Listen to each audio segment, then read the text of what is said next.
Good morning. Good morning. Facebook, YouTube, Instagram, wherever you may be this morning.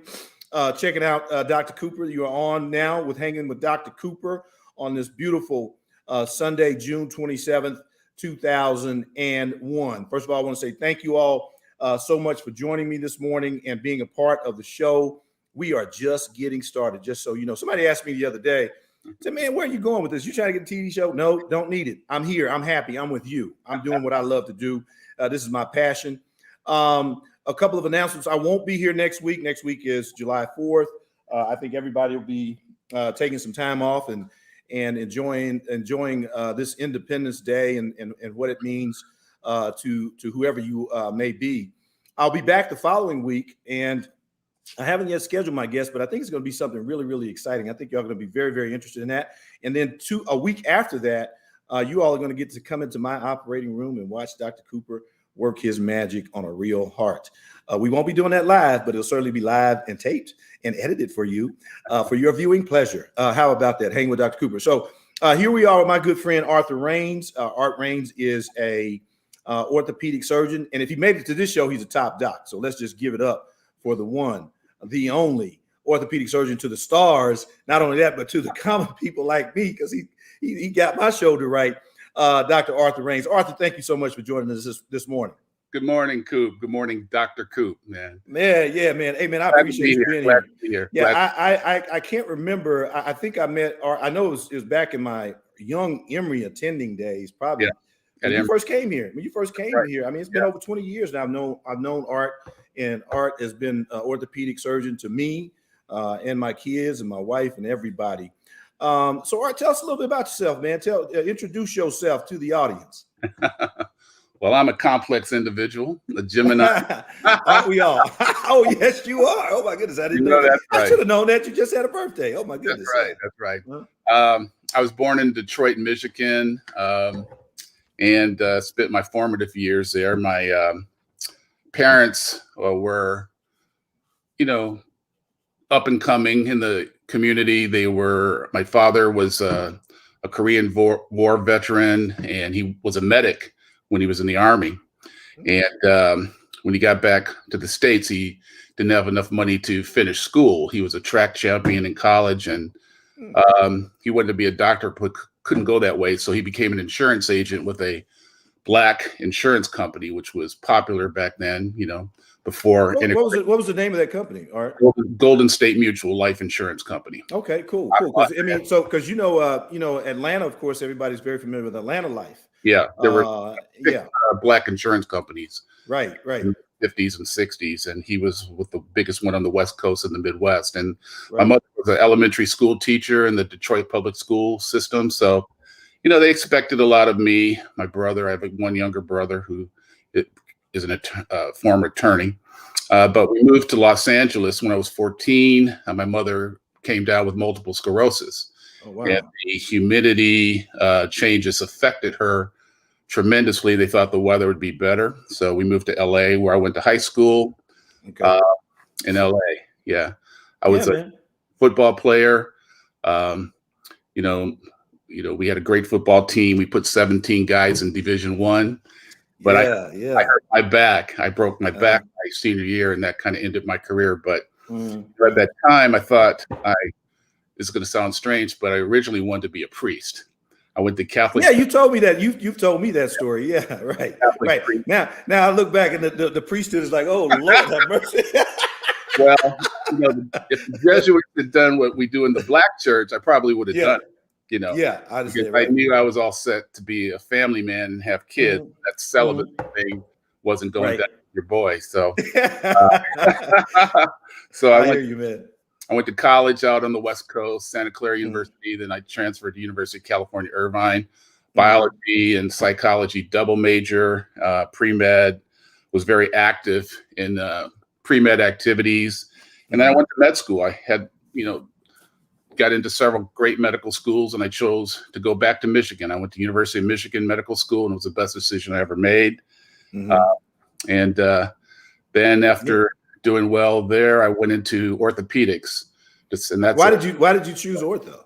Well, Coop, interesting. Originally, I wanted to be a pediatrician. One of my role models, my godfather, Dr. James Collins, was a great pediatrician in Detroit, and I wanted to follow his footsteps. But I quickly found out that a 6'3", 250-pound plus brother, big old 9-inch, 10-inch hands, exactly, scares kids. And so that, plus I had an injury when I was in high school. I broke all 8 of my long fingers at the same time. Oh, wow. Through the growth plates. And I had, K-wires and, outrigger rubber bands, and I had a growth rest. So for a guy my size, my hands are small. Got it. Okay. I can't even palm a basketball. Okay. So, I had a lot of experience. My rehab guy was the head guy at the LA Rams and Lakers and Dodgers, Clive Brewster. And I did a rotation with Dr. Clarence Shields, a great black orthopedic surgeon who was a neighbor and client of my dad's. And, after that first week with Clarence, I said, I'm not going to be a pediatrician. I'm going into orthopedics. Got it. So I want to give a couple shout outs here to Tanya Dennis, Redding Dennis. I have to always try to get that right. Hey, Tanya, how you doing? Tanya's our #1 fan, by the way. My wife told me that. So you have to make absolutely sure that you recognize that. And Tanya, I'm just glad that we can be here for you and everybody and just share some information. We're just doctors, like everybody. We're human like everybody else, and we're just talking and sharing information and hopefully something that'll motivate, inform, and educate people so that they can transform. I also have to say hello to my mother-in-law, Bessie Webb, who's checking in this morning. Chad, what's up, good brother? How you doing? Cassandra Triple, haven't seen you in a while. Go Blue, absolutely. Yeah, Chad Lee. Yeah, Chad, you're back in here twice, man. You must have a couple different, or somebody else is on there. But anyway, Belinda, how you doing? Beverly Brunson Green, Dexter Hall, what's up, my brother? How you doing? Haven't seen you in a while. Eric Boyd, Jackie Williams, how you doing? Checking in. Lois Scaife Greer coming in from St. Louis. Thank you all very much for joining me on Hanging with Dr. Cooper. I need you to do 4 things. You know what those are. Like, subscribe, enable notifications, and share with your network, particularly on YouTube. Coop pays for this and does this out of his pocket and his goodness and the goodness of his heart, which is not a big deal, but it'd be nice to sort of get a bit of that free money that YouTube gives you for having a nice audience and having viewing. And you also need to view it over there as well, because the viewing hours is really what matters to them, which makes sense. Hey, Milton, how you doing? Good brother Milton Little checking in this morning. So we're talking to my good friend and top doc, Arthur Raines, who is an orthopedic surgeon in the metropolitan Atlanta area. And just by the way, I put his contact information, email address, website, and all of that into the chat. So you all please go ahead, and if you want to contact Dr. Raines, you can email him. You can check him out on his website at resurgence.com. And also reach out to him by email if you have orthopedic questions. Also put your questions in the chat. We'll be addressing some of those a little bit later. Bone and joint health, Art. Tell us a little bit about it, man. And where do we start? What's important about this in the various stages of our lives, and how do we begin to start thinking about that? Because as you know, the vast majority of us don't think about things. It's like, the leaf didn't fall in my yard, and I don't need to rake it up.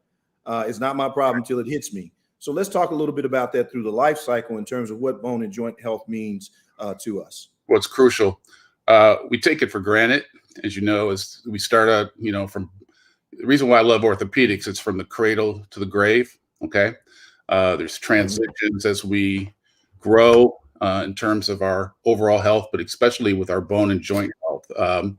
As we are born, our bones are extremely soft, very easy to injure. Children, they have green stick fractures. Their bones are like soft wood.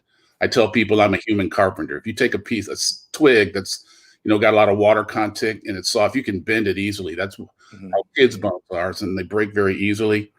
Bones are like trees. Okay. They grow through one spot, basically in the segment of the bone that's called the growth plate. I'll keep it simple here. The fancy term is epiphysis.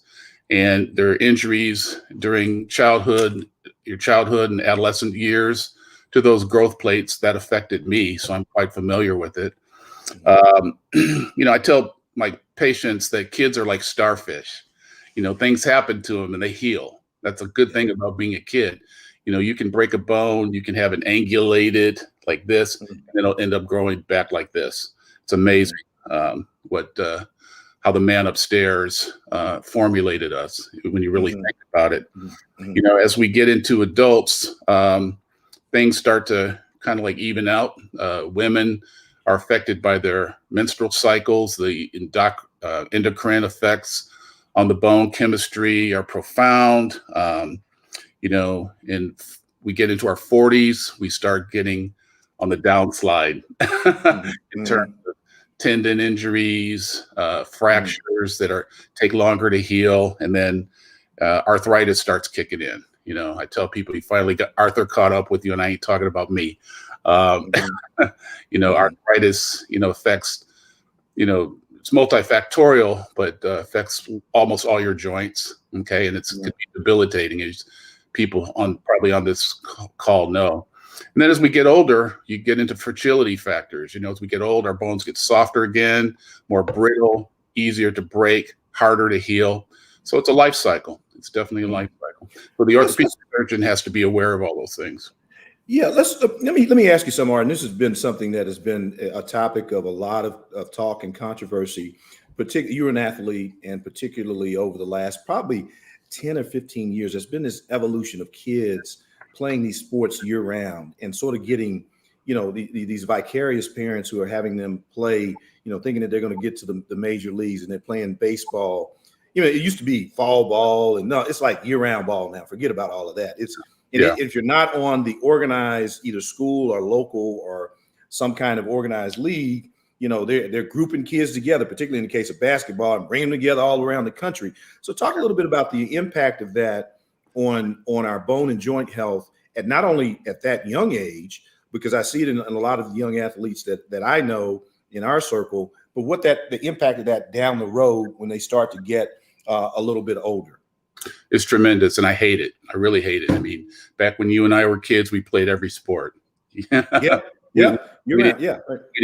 played baseball, tennis, hockey in Michigan, football, and it wasn't specialization. And I think that you hit the nail on the head. The problem really lies in with the parents. Kids know what they like, but their parents start seeing visions of them being the next LeBron James. You know, ball, in my opinion, especially in basketball, has gotten out of control. It's a huge business. So the way it affects kids is there's really no good benefits of that, because, you know, kids need variety in their sports, variety in their activity to develop their muscles in different ways. And there's a term called overuse syndrome. And I see that all the time in my adolescent patients. You know, the kids' musculoskeletal system are developing, especially at the musculotendinous bone junction. So I see a lot of, you know, pull injuries, little league elbow, you know, all sorts of injuries just from playing the same sport too much. Stress fractures, huge. So my advice is to have variety.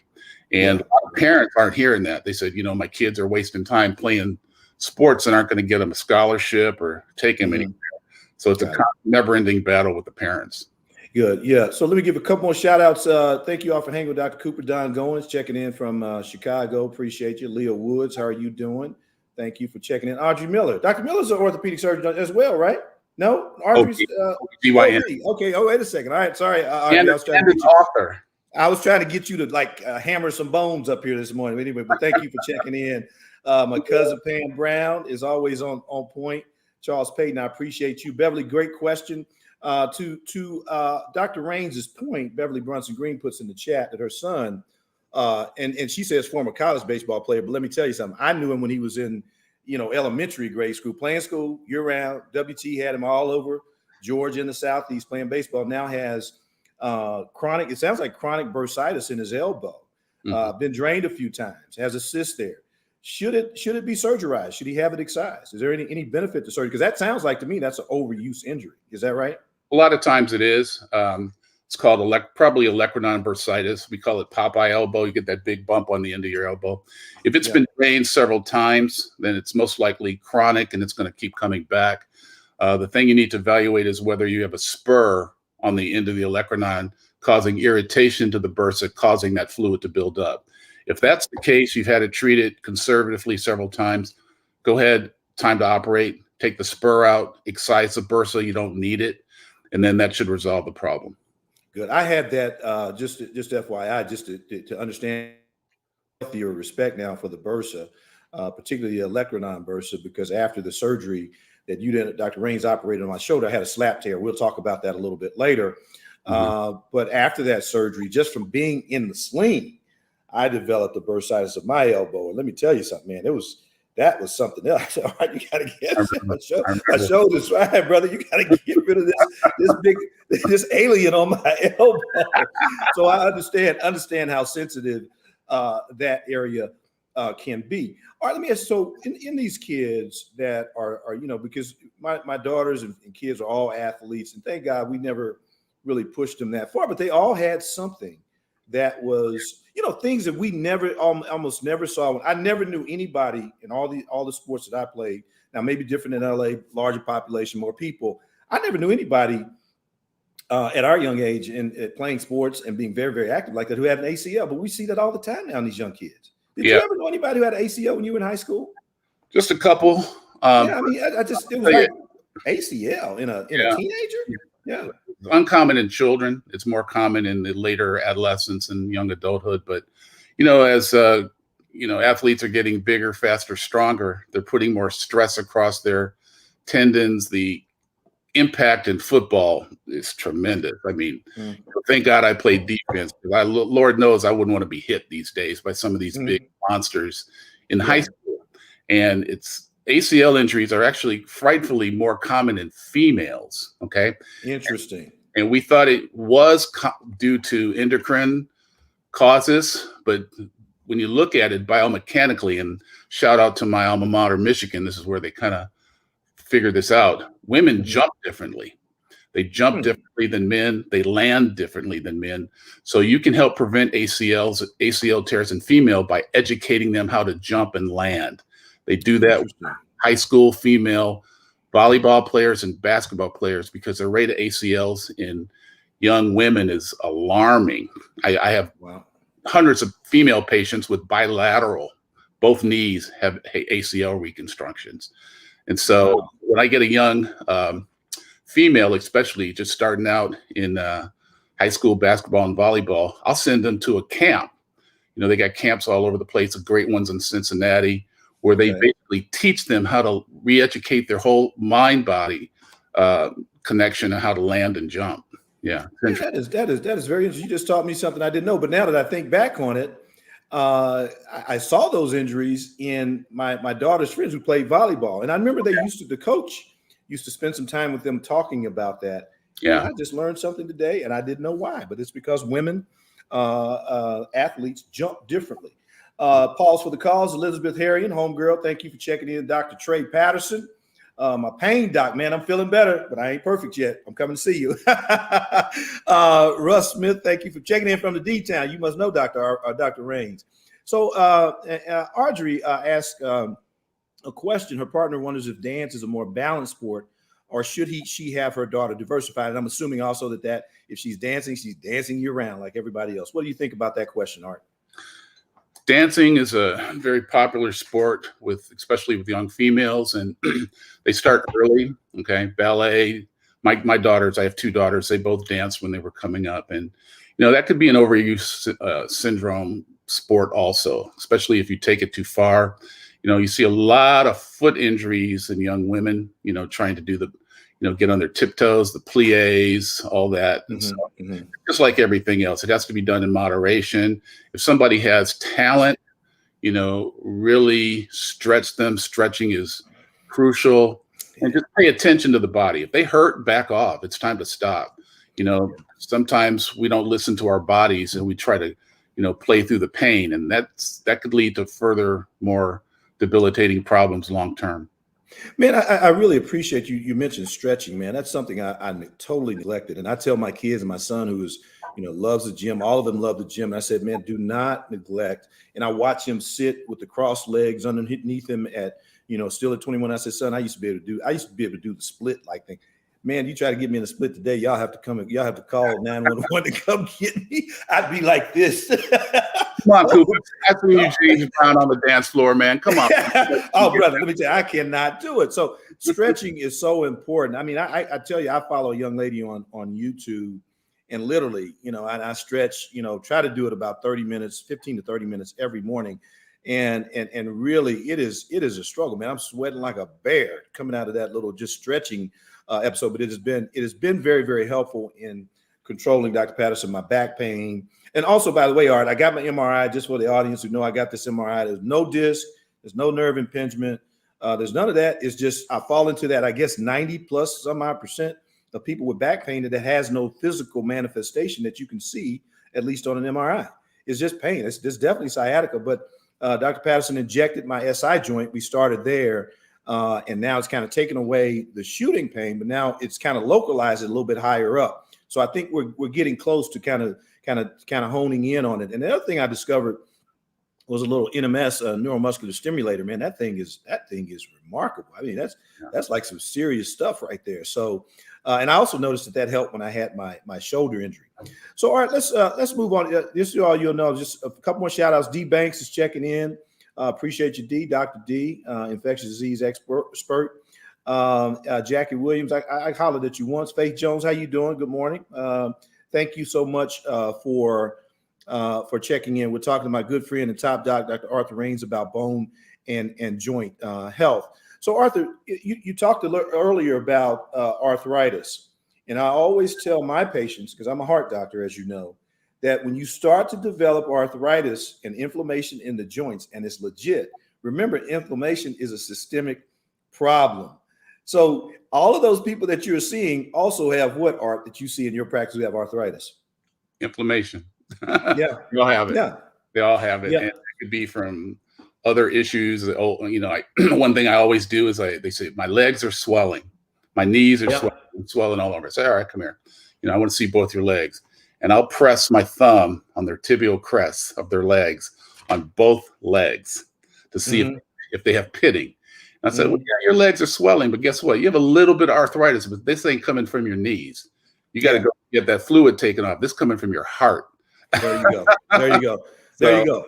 There you go. And so I wanted to point that out because Jackie Williams asked, is there a problem when your feet hurt and your ankles swell? Well, yeah, there is, Jackie. Depending upon your age, you may be developing some arthritis, but Art is right, man.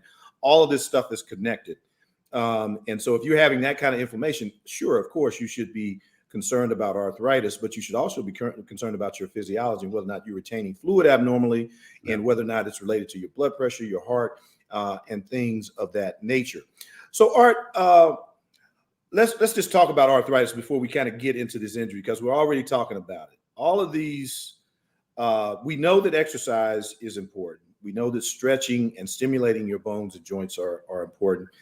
Talk to us about supplements, calcium, whatever this other stuff is. They tell you should be taking. You hear a lot now about, there's another new one out there that they're multi-level marketing. Yeah. So talk to us about, supplements related to arthritis, because that's a huge industry, billions and billions of dollars every year trying to treat that. Well, I think a lot of it is hype, to be honest with you. There are a lot of herbal supplements that patients take nowadays because they want to, be more natural. But arthritis is multifactorial. Okay, the most common type of arthritis is osteoarthritis. I call that wear and tear arthritis, and I like to, tell my patients in terms they can relate to. It's like you get a brand new car, you get brand new tires on your car, you got nice fat treads.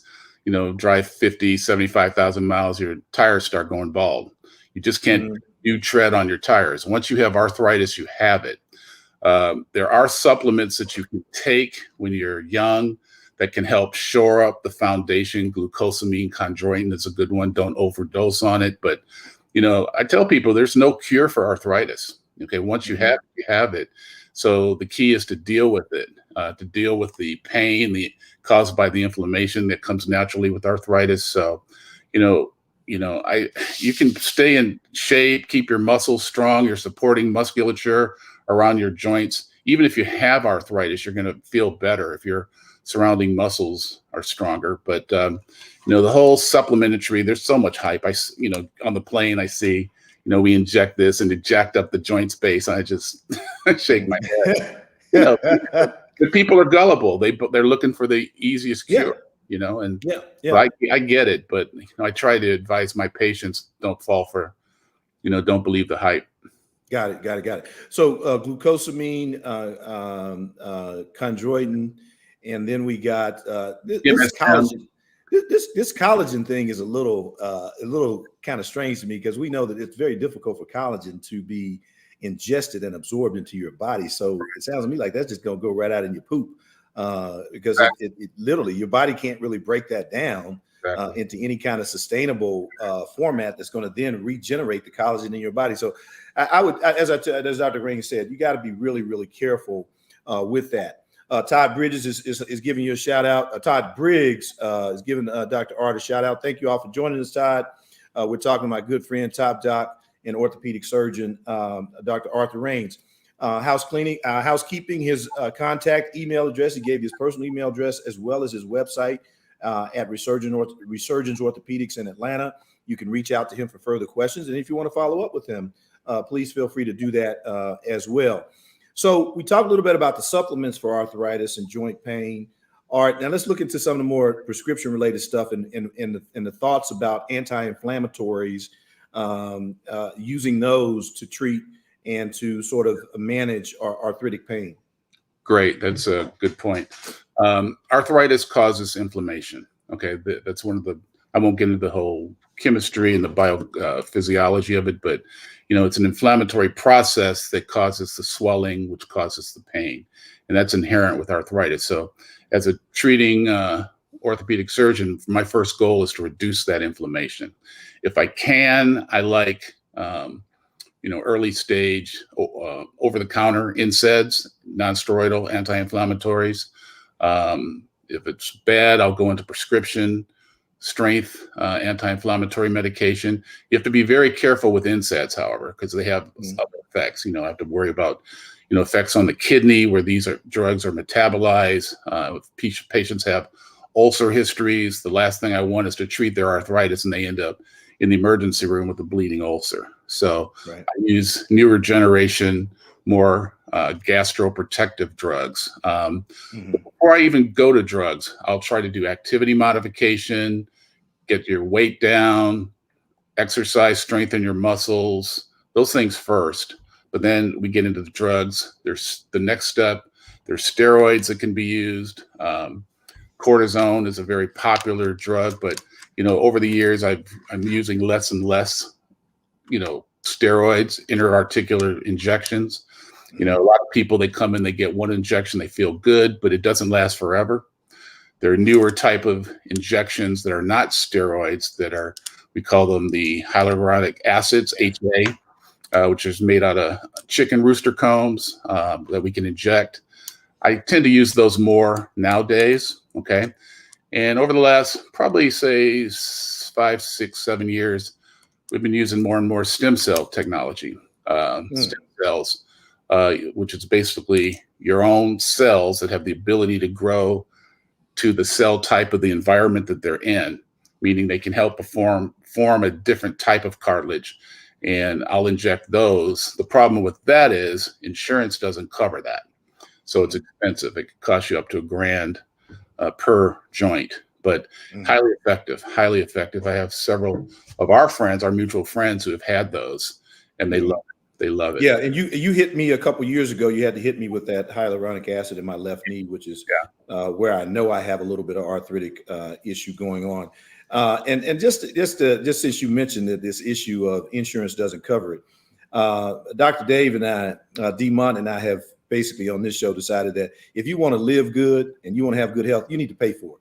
You need to put aside a few 6-packs of beer and chicken wings and whatever else it is you're buying and save up for your health. Okay, so get away from this. Oh, insurance is going to take care of it. No, they're not. You need to take care of you, and you got the money. Because here's the other thing I know is that a lot of these things, although your insurance may not cover it, your HSA, your health savings account, will. You can spend money on things outside of your insurance coverage through your HSA. And I know that those are now, everybody's got some kind of high deductible health plan or a health savings account. So you got the money.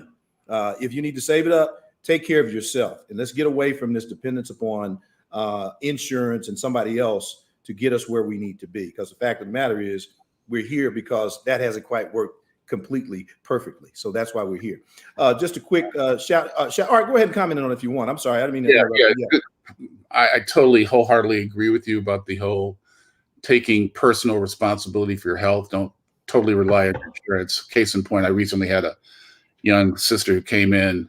She was in her 40s and she had arthritis and she didn't have insurance. The pandemic hit her job and so forth. So, we've tried everything else. I said, you're really kind of young for surgery.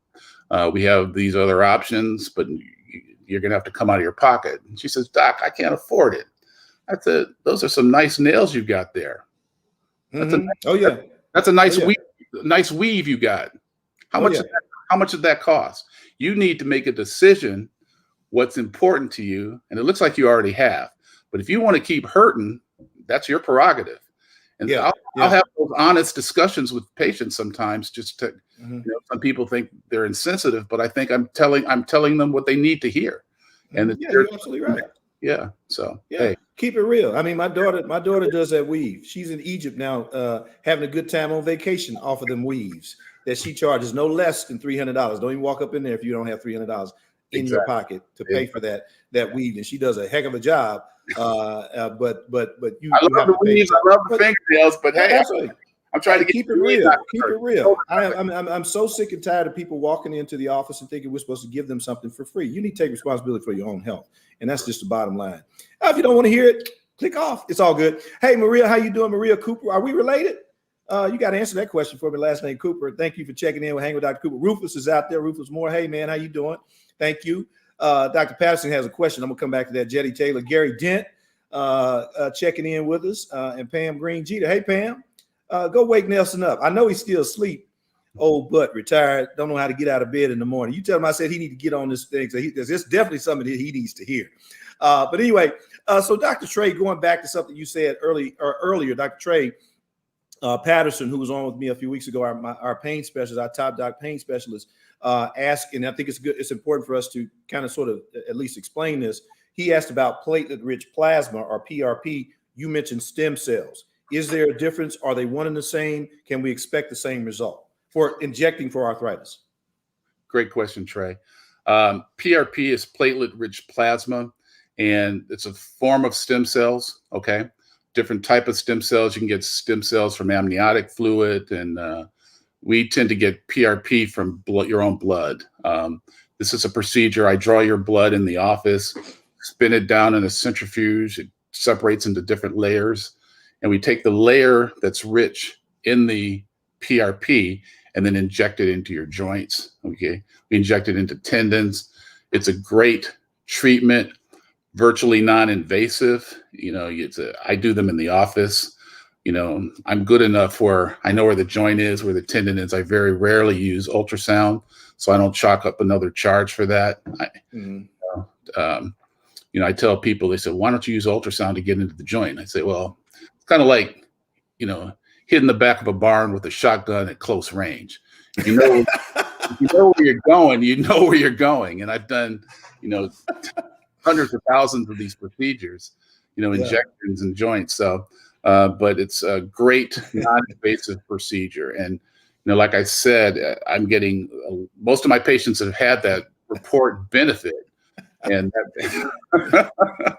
I'm still trying to get over this. Hold on, because we used to say that when I came from a little country town, Missouri, you couldn't hit the side of a barn with a double barrel shotgun. If you're like digging around, you shouldn't be doing this. You're probably in the wrong. You probably have to. But for the audience, if your doctor is doing that, you may be at the wrong doctor's office. Yeah. Not funny, but true. Anyway, Art. So there are various forms, just to get to Dr. Patterson's comment, PRP, and then there's truly really are stem cells you can pull out of somebody's bone marrow if you want. Bone marrow, that route. Yeah, so many different types. Yeah, the one blood. Yeah, and that's really it's really important because those are pluripotential cells. In other words, those cells, it's amazing in the body. Amazing. You imagine pulling something out of your bone, out of your bone marrow, and it'll go to a part of your body and it'll become that particular part of your body. it's amazing. We do that in the heart, as you know, for heart failure. There's been a lot of data and studies on using stem cells to regenerate heart muscle in patients who have heart failure. Still ongoing research, but let me tell you something, man. It's up and coming, and we are going to get there. So I got a few more shout outs. Sasha Sandy LaRue. Hey, how you doing? I know who you are. Don't be trying to hide. I know all these aliases that y'all got out here. Candy Dobbs Outlaw, thank you for checking in. Belinda Carter, thank you so much. Absolutely. So Art, we talked about Art, the injecting the joints. We have the arthritic joint now. We know that, at some point, this thing is just going to wear out. Yeah. And then then we got to really ramp it up. So let's talk about it. We got to go there. Let's talk about when we make that decision that you just need a new joint. Correct. I'm a surgeon, okay, orthopedic surgeon, but the orthopedic comes first. Surgery always the last resort. If you go to a doctor and you see him for the first time and you haven't had any kind of treatment and they tell you need surgery, you need a second, third, and fourth opinion. Okay. Right. Because you haven't tried everything short of surgery first, it just might work. You might get relief. Okay. Mm-hmm. So, but once, people are sick and tired of being sick and tired, they say, well, when do I need a knee replacement? When do I need a hip replacement? When do I need a shoulder replacement? When we've tried everything else and it's failed and you're sick and tired of being sick and tired. At that point, surgery is the option that you need to really consider, okay? And hopefully your surgeon will guide you through that, the proper type of surgery, talk to you about the rehab involved, so forth. But, I can tell you, since I started training back in the long time ago, okay. Joint replacement surgery has evolved tremendously. Yeah. The major complications of joint replacement surgery, one of the major complications revolved around joint loosening. They say, how long will my joint replacement last? And we used to tell people 10 years.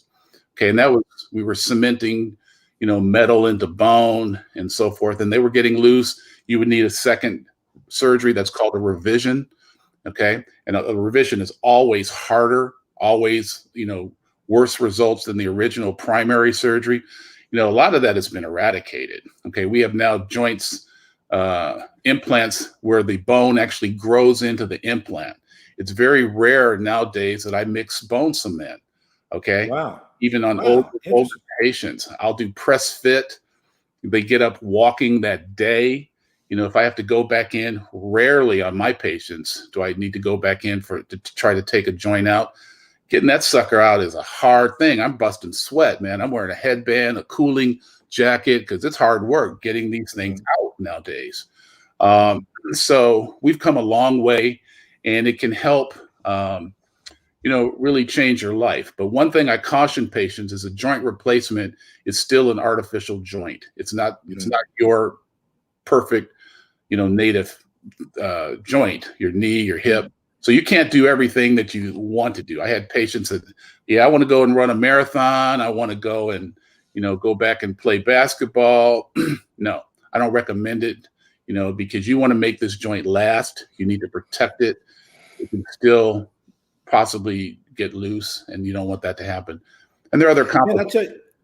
We learned so much in all of medicine from orthopedic surgeons, because what's in that evolutionary process is how to become more efficient and how to get people in and out of the hospital. I learned so much from your former partners up at Wellstar in Marietta, Stan Dysart and Dr. Cohen, who were former resurgence orthopedics. Those guys put together a bone and joint program, or a joint program, quite frankly, that really taught, how this comprehensive, all hands on deck approach to getting people who had joint replacements, particularly knee, hips, shoulders, in the hospital, get them treated, get them mobilized, and get them out, because we know that is what's going to improve their long-term outcome and have them be healthier much sooner. Just a couple more shout outs, man. We got them coming in here. I got to give them out, man. So Cynthia Robinson, homegirl, I see you checking in. Linda Whitaker, how you doing? Oh, one of your patients travels all the way from Memphis to ATL to see Dr. Raines. Now, let me tell you something. That's a testimony right there. And Cassandra Tribble, how you doing this morning? Thank you so much for checking in. Y'all are hanging with Dr. Cooper. Here's what I need y'all to do, if you will, for me. particularly on YouTube. Go to YouTube, subscribe, enable notifications, and share with your networks and your friends. We have a lot of topics, with range of topics that we discuss on this show. It's not all just health, but what is a big interest of mine, particularly this month, we're talking about topics that are kind of, sort of male centric, because June is Men's Health Month. But also we talk about a lot of different things. I've had my good friend C. Dave Moody come on and talk about his challenges with sexual abuse as a child. We had Captain T, who was on talking about an airline pilot for 30 to 40 years, who came on talking about, his career. So we talk about, and we'll get into those things. Y'all in for a treat over the summer. Dr. Cooper's going to take you into the operating room. We're going to do a little live surgery on the heart for you. Of course, it won't be live, but it'll be nice and well choreographed and pretty for you. I'll make it that way for you. One more major, the most important shout out to my wife, Sandy Peterson Cooper, who's out in the streets right now trying to get me ready for my trip to Ghana. I'm going back to the motherland. Y'all didn't know I was 80% Ghanaian. I did my 23andMe. So I'm 80% Ghanaian. I'm going over there for a real unfortunate turnaround trip, but it's going to be fantastic. Steve Reinhardt, thank you for checking in. Tracy Dillon, thank you so much. I see you over there on YouTube. Like, subscribe, enable notifications, share with your networks. Tell them about Hanging with Dr. Cooper so we can continue to grow the program, have it pay for itself, which isn't a whole lot, me just putting on some headphones, but there are some things that I have to pay for. I also want to give a major shout out here. The first time I've done this, and I really am remiss for not having done this before, but my virtual assistant's name is Ikra, I-Q-R-A Ajmal, A-J-M-A-L. She is in Pakistan. I've known Ikra now for 5 years done. So y'all see all these posts and everything, and y'all think it's Dr. Cooper. It is, because I try to approve most of them, but she's my virtual assistant, and she does a fantastic job putting this together. So sometimes you see the English may not be correct, perfect. That's okay. You understand. You get it. Just chill. All right. And chill and be real, because that's how Coop does it. Chill and be real. Right. All right. Hey, Jennifer, JC, how you doing? Jennifer Christian says, hey, Dr. Raines. So, Art, now we're talking about this joint replacements, man. Big deal. How long is that thing going to last? Well, Coop, I'll tell you, I tell patients. I think because Dent said, talk about revision, Gary Dent. So, man, tell me about that thing. Depends on when you had it, where you had it, who did it. Okay. And also, you can control a lot of your joint replacement longevity. I try to have patients lose weight, because, you put 4 times your body weight across your joint with every step you take. So if you lose 10 pounds, your knee thinks you lost 40 pounds, and multiply that by the number of steps you take a day. So that's a tremendous amount of load you can take off your joint even before you have surgery, just by losing weight, getting your muscles strong. But I mentioned bone ingrowth prostheses. I tell patients, and Orthopedic Academy studies are showing that a lot of these new replacements, they think they'll last forever. Okay, if you take care of them. Now, it's not meant to go, leap a tall building in a single bound and run and jump, play basketball full court. You can't do those things, or you can, but you shouldn't. They'll help speed up the need for revisions. But, patients that had joint replacements back in the, 80s and 90s, to the extent, a lot of them are getting loose now. So they're getting revised. But patients that have had joint replacements in the 2000s, I think you'll see better outcomes in the future. So there's a lot of factors that go into that. Also, your body chemistry. If you have good body chemistry, soft, bones. Rheumatoid arthritic patients, have weaker bones. So there's a lot of factors. It's just not one answer fits all. Man, I love talking to my guests, because you all give me those avenues to interject overall lifestyle, because that's what you're talking about, quite frankly. Yeah, Trey came on, Dr. Patterson came on, my pain doc, talking about you got to lose that weight. And I can't remember the exact number. I think it's every 5 pounds.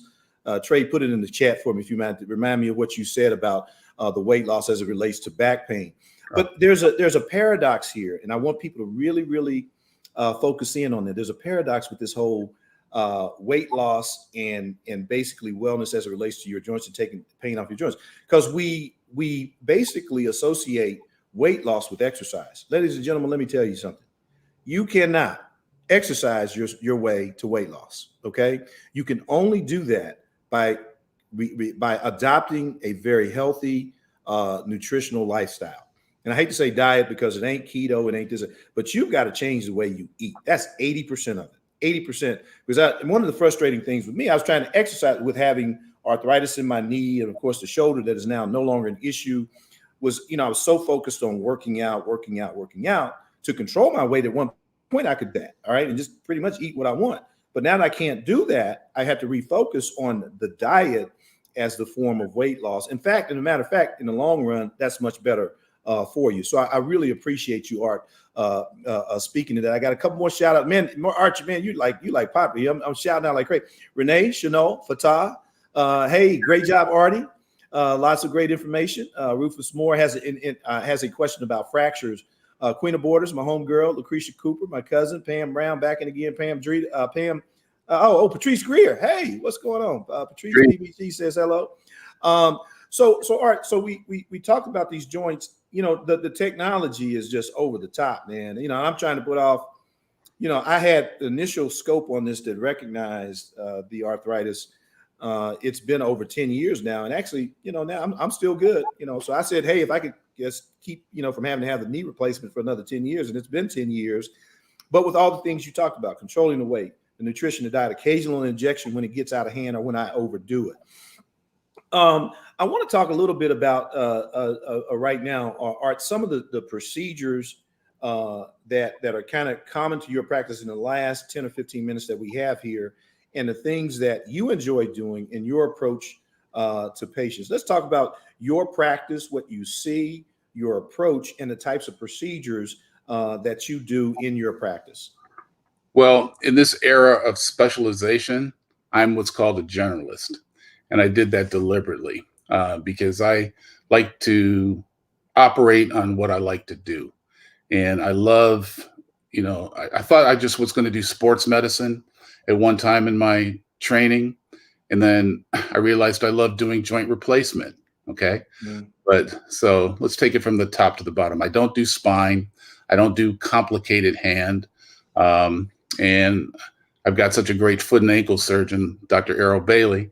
I let him do all the feet and ankle in our practice. We're lucky to have I'm in the biggest orthopedic group in the city. We're lucky to have great specialists, but I do joint arthroscopy, which is minimally invasive procedures on the shoulder, rotator cuffs, slap repairs, labral repairs for instability like you had, impingement, taking spurs out, taking bursitis out.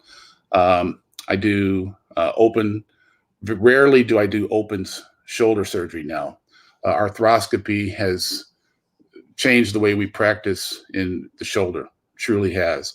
It fixes everything pretty much through tiny, small incisions, okay? Mm-hmm. I don't do as much shoulder replacement as I used to, but you can replace arthritic shoulders like you do knees and hips. Now let's go down to the hips. I'll do hip replacement. I don't do hip arthroscopy. That's a very relatively new procedure that I just didn't see a lot of in my training. And frankly, most orthopedic surgeons are poorly trained in that, but you can go in the hip with an arthroscope and fix a labral tear, the soft tissue around the socket or the acetabulum. And there's a more known entity called femoral acetabular impingement that you can fix arthroscopically. But for hip arthritis, hip replacements, total hip replacements, different approaches for that. In terms of rehab afterwards, bursal injections in the hip. People lay on their hip, they get hip bursitis. It's painful. I had it myself, and it was a mother. Mm-hmm. I won't use the second half of mother. Hey man, so important to point out that Dr. Rains is a general orthopedist. So, but even although he doesn't do back surgery, it's not a bad place to start if you have back issues. Yeah. Because Art's going to help you get. I mean, let me tell you, I've sent a lot of people to Art to say, "Hey, man, just look at them," because what he's going to do is basically parse this out, help you parse this out, get you to the point where okay, now we need to move on to one of his partners who specializes in spine and some of those other things. But Art is a general orthopedist, does a ton of surgery, but as he said, he focuses on the orthopedics because It's not necessarily the surgery. It's all the stuff you got to do to try to get someone healthy before you actually cut them with the knife. So, unfortunately in my business, when you come to me, it's almost, it's 100%, almost 100% that you're going to need to have the knife put on you. So a couple more special shout outs. Darrington Richardson, shouting out to Dr. Art, Uncle Art. You can go ahead and call him Unc Darrington. Thank you so much for checking in. Welcome to the profession. Thank you. And congratulations. What's Darrington doing? Is she in ortho? Darrington is one of my beloved mentees. I mentored her from college. She has just got accepted to OBGYN, finished medical school this summer, and she got accepted into the OBGYN residency at the University of Michigan. Go Blue.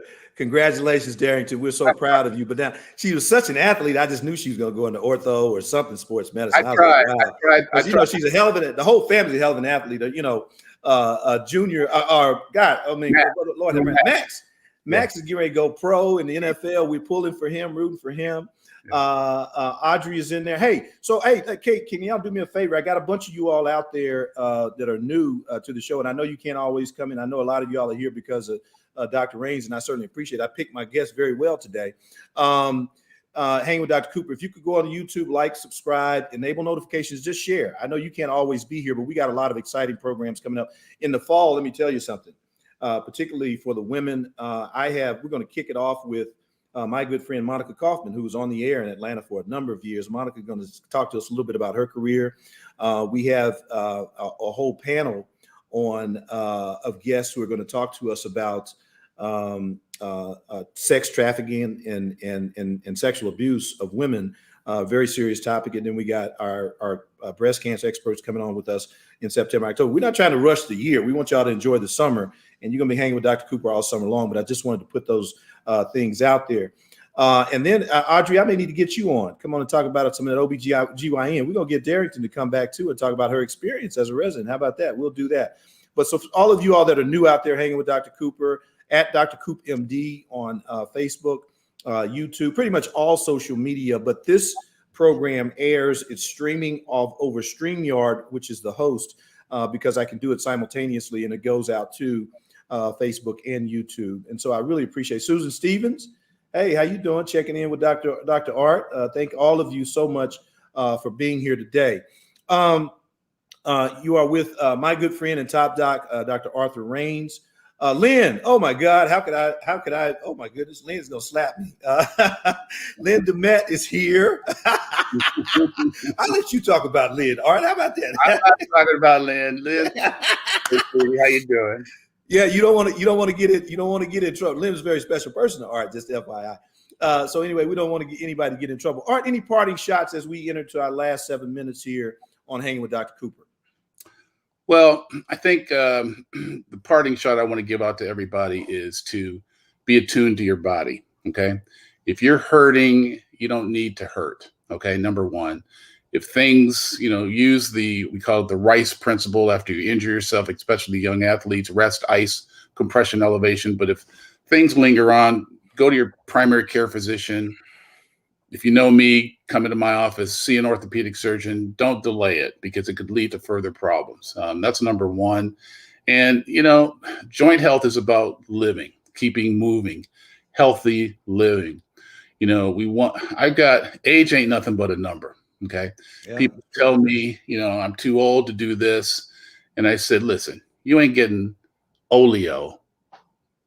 You get butter. I love it. The fact that your age is going to limit you. Yeah. I did a joint replacement on a 103-year-old. Okay. Wow. Who had normal heart. I tried everything to do to keep from operating on this guy. This guy was out of the hospital day one, went back, worked his farm. Okay. Wow. And he was doing his thing. And that's what we try to do.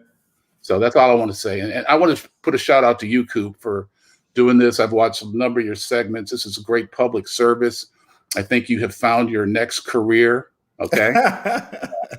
You're phenomenal. You do a great job. And, I know the community of Atlanta and social media really appreciates what you do. I do. And I give you a shout out and much love. Thank you, my brother. I appreciate you being here. And thank all of you for for hanging with Dr. Cooper. Again, like, subscribe, enable notifications, and share with your network. Tell them all about what we are doing here. I'm going to ask for a special traveling mercy on me. I am in Kansas City, Missouri this morning. Tomorrow morning, I'll be waking it up in my home country, Accra, Ghana. Going over to take a little visit with my friends at Luca Health. Shout out to them. I'm looking forward to that. If I have an opportunity, I'll take some videos and post some stuff on social media for you. Art, again, thank you so much for being here. Again, all of those of you who are new to the program, I really, really, really can't say it enough. I really thank you. This is me living my why. The two most important days of our lives are the day we were born and the day we find out why. I found out why a few years ago, and so I'm living my why. So somebody said, "Where are you going with this next, Coop?" Man, I'm not looking for a TV show. I'm right here. This is my end game, just to be here talking to you all. I don't care if 2 people show up. If one of them is inspired by what we do, then I have fulfilled my mission, and I certainly thank you all for being a part of that. Art Raines, I want to thank you again, my brother. Absolutely, thank you. We love you, man. We can't. And I mean, let me say something that came across my mind a minute ago. As you all know, for all of our guests, and I know this to be true for you because you and I discussed this because I was having issues with my shoulder during a period of time. Most of my guests are available by telehealth. You all still have the telehealth platform available? So if you're not in the Atlanta area, you can connect with them over telehealth. A lot of doctors' offices now routinely have a system whereby you can consult with them over their telehealth system. So keep that in mind. So you don't need to be, this physical location thing has become a little bit overrated. So we really, really want you to understand that. All of Dr. Raines' contact information is in the top of the chat. I put it in. I start putting it in now very early on. And so just remember that you can reach out to him. You also in the chat, another thing, some of you have very, very specific personal questions. I try to be more specific and have questions here that everybody can benefit from. Here's what I encourage you to do. Reach out to Dr. Raines. He gave you his email address. He gave you his website address. Reach out to him and he'll be able to set up either an appointment for you or to discuss that with you under better circumstances. Richard Clark, thank you again, my brother, for checking in from DC. Love you, man. I'll be up there on the 8th, 9th, 10th, 11th, Richard. I was going to reach out to the G-Men family up there. We'll get together. Thank you so much again. Remember, ladies and gentlemen, hanging with Dr. Cooper, today is the best day of your life. Yesterday is gone. Tomorrow's not promised. Live life. Live it now. Live it well. Thank you so much. We'll see you next time on Hanging with Dr. Cooper. Peace out.